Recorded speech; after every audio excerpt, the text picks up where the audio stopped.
I've shared my thoughts on Superman 2 prior on this channel, very specifically I was referring to the Richard Lester directorial credited theatrical cut.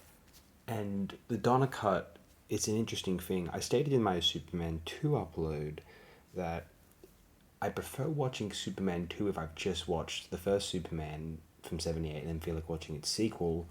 For if I just feel like watching Superman 2 on its own, frankly, I feel like the Donner cut is the way to go.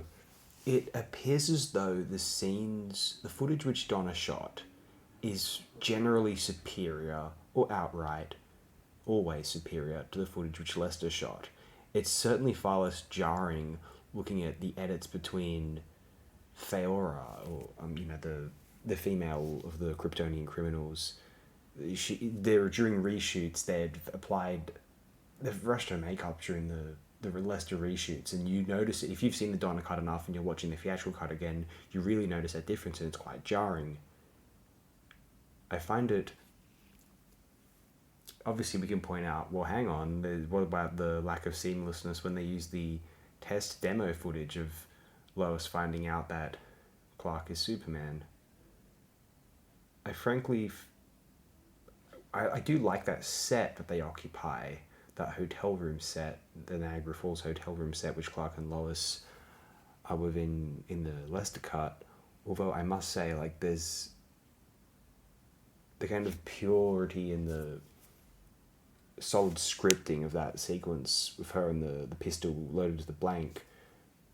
That's so indicative of their dynamic in general that I find it, at least on paper, it's certainly a better written scene, even if the production isn't as lavish.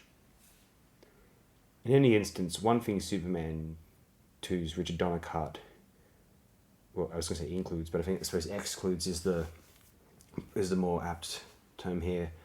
The spots of comedy which Lester was known for, the wig flying off of the man's head during the battle at the end in Metropolis. Of course, there's the infamous, and probably as endured in culture to younger generations due to being referenced in an episode of, I think it's like Family Guy's like 4th season.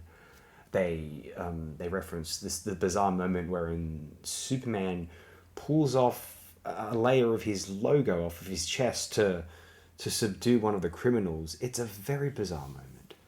Fortunately, or unfortunately, depending on your perspective, it's not in the Donner cut. It was footage shot by Lester, reflecting his sense of humour. And Lester's sense of humour wound up hurting this series even further in the third entry. Do you remember that? We've all probably heard that anecdote, right? You can listen to Kevin Smith recount his experiences attempting to write a treatment for Superman Lives, a film which was eventually handed over to Tim Burton and Nick Cage, ultimately not made with them either. In any instance, Kevin Smith's recounting all the wacky, zany situations which executive producer John Peters desired his Superman film, his funded project, to explore. And it's a lot of bizarre and unusual things, like Superman not being able to fly, Superman not being in his iconic red and white outfit with the undies outside his costume. And he also had to fight a giant spider at the end. Brainiac had to get in a fight with some polar bears. There was going to be like a Chewbacca Wookiee type character, a whole bunch of nonsense. A homosexual R2-D2 even. You could just search Kevin Smith Superman Lives if you haven't seen that yet. People under the age of like 45 have seen that. People older than that, they might not know have seen that. So check that out if you have not yet. It's actually extraordinarily amusing 20 minutes of your life, I guarantee it. In any instance, Superman 3, what we have as Superman 3, the Richard Pryor picture, that ought to have been one of these, wow, imagine if that gotten made. Well, it got made.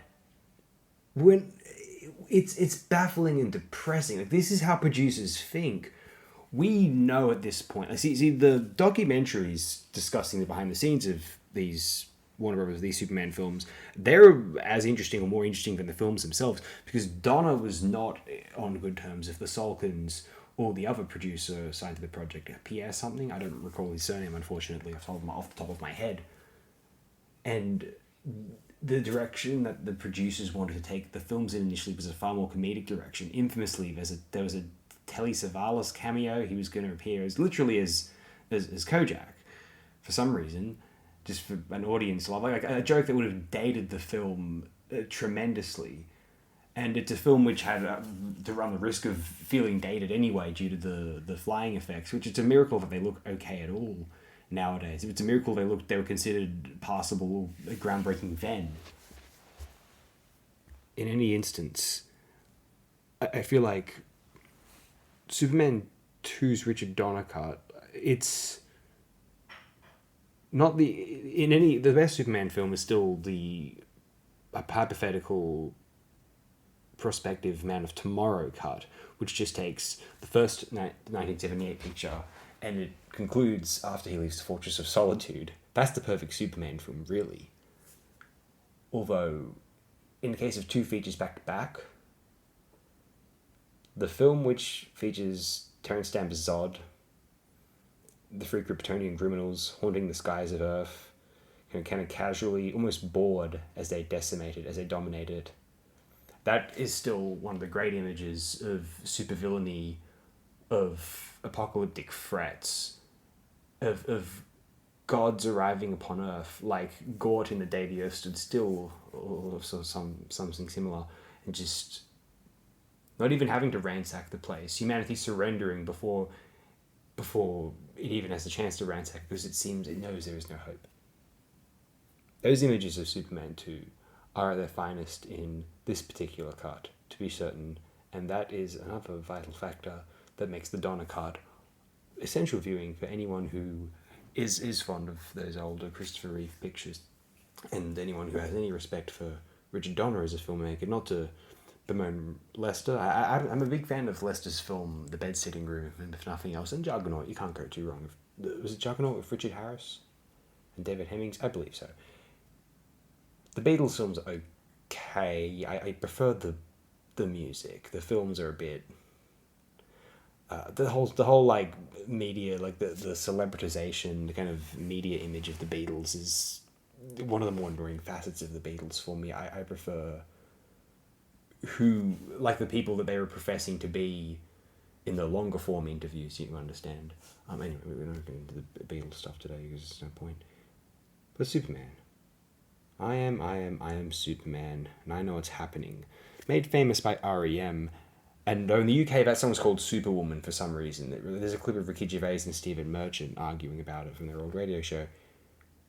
But no, it's a Texan group, I believe, called The Clique, who initially wrote and recorded I Am Superman in the 1960s. Delightful song, check it out. And I hope it improves your day. It can only go uphill from here after viewing this video. Seriously. Thanks again, everyone.